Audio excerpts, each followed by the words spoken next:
நமக்கு வியாதி வரும் பொழுது, நமக்கு பலவீனம் வரும் பொழுது பயப்படக்கூடாது, சந்தேகப்படக்கூடாது.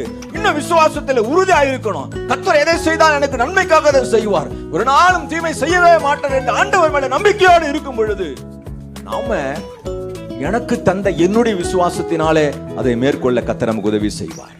உன் விசுவாசம், உனக்குள்ள இருக்கிற விசுவாசத்தை கொண்டு நீ அதை மேற்கொள்ளலாம். பாஸ்டர் உங்களுக்கு ஜெபிக்க வேண்டிய அவசியம் இல்லை, உங்களுக்காக உங்க கணவன், உங்க மனைவி, உங்க பிள்ளைங்க உங்களுக்கு ஜெபிக்க வேண்டிய அவசியம் இல்லை.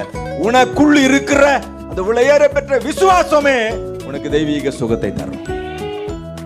நான் விசுவாசி, ஆண்டவரே சொன்னா உனக்குள்ள இருக்குதம்மா விசுவாசம், அதுதான் உன்னை ரட்சித்தது, அதுதான் உனக்கு சுகத்தை தந்தது, அதுதான் உனக்கு அற்புதத்தை செய்தது.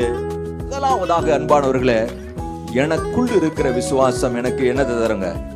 ரட்சிப்பை தரும், சுகத்தை தரும். அல்லேலூயா. இரண்டாவதாக, மற்றவர்களுக்குள் இருக்கிற விசுவாசம் எனக்கு